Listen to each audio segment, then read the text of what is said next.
Everyone.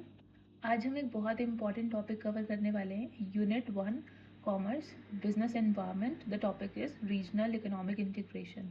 Simple words में समझें तो इसका मतलब होता है जब डिफरेंट कंट्रीज एक ग्रुप बनाकर ट्रेड को ईजी बनाती हैं बाय रिड्यूसिंग या रिमूविंग बैरियर्स लाइक टैरिफ। इसके मेन 5 टाइप्स होते हैं जो कि स्टेप बाय स्टेप इंक्रीज होते हैं, जिनको हम एक एक करके समझेंगे। सबसे पहला, जैसा कि आप देख सकते हैं, प्रेफरेंशियल ट्रेड एरिया। सबसे बेसिक लेवल होता है इंटीग्रेशन का। इसमें कंट्रीज एक दूसरे को स्पेशल प्रेफरेंस देती है, मतलब कुछ सिलेक्टेड गुड्स पर टैरिफ रिड्यूस कर देती हैं बट कंप्लीटली रिमूव नहीं करती हैं। अगर सिंपली बोला जाए तो हम ऐसा कह सकते हैं कि कंट्रीज एक दूसरे को थोड़ा सा डिस्काउंट दे देती हैं ट्रेड में। For example SAARC. Then second हमारा आता है फ्री ट्रेड एरिया। ये हमारा नेक्स्ट लेवल होता है। इसमें कंट्रीज आपस में टैरिफ कंप्लीटली रिमूव कर देती हैं, उनके बीच में जो ट्रेड है वो बिल्कुल फ्री हो जाता है। लेकिन सबसे इंपॉर्टेंट बात, हर कंट्री आउटसाइडर के लिए अपनी अलग पॉलिसी रख सकती है। दैट मीन्स मेंबर्स के बीच में तो फ्री ट्रेड होगा, लेकिन आउटसाइडर्स के लिए अलग अलग रूल हर कोई बना सकता है। For example naphtha. And the next one is custom union.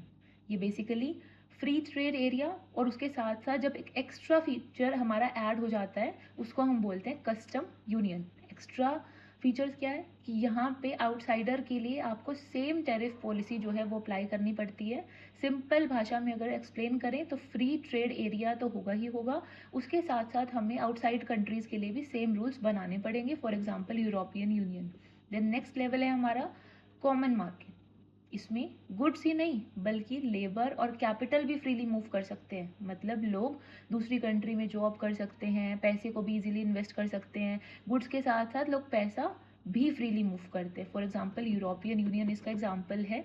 Then next आता है हमारा इकोनॉमिक यूनियन। इकोनॉमिक यूनियन हमारा इकोनॉमिक इंटीग्रेशन है, जिसमें कंट्री सिर्फ ट्रेड ही नहीं बल्कि अपनी इकोनॉमिक पॉलिसीज़ भी सेम या कोऑर्डिनेटेड कर देती हैं, जैसे कि common monetary policy, same fiscal policy, कभी कभी सेम करेंसी भी जैसे कि यूरो।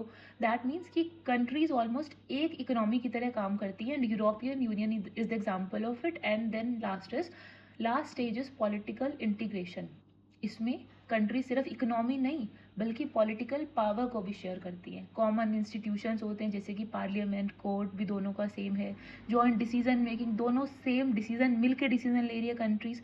बट इसका एक डिसएडवांटेज ये है कि यहाँ पे कंट्री अपनी थोड़ी सी इंडिपेंडेंस को लूज कर देती है। तो दोनों कंट्रीज या जितनी भी कंट्रीज हैं जो आपस में कनेक्टेड हैं, जो पॉलिटिकली इंटीग्रेट हो रही हैं, वो ऑलमोस्ट एक कंट्री की तरह काम करती हैं with shared power. And that's all for today. अगर आपको एक्सप्लेनेशन हेल्पफुल लगा हो तो लाइक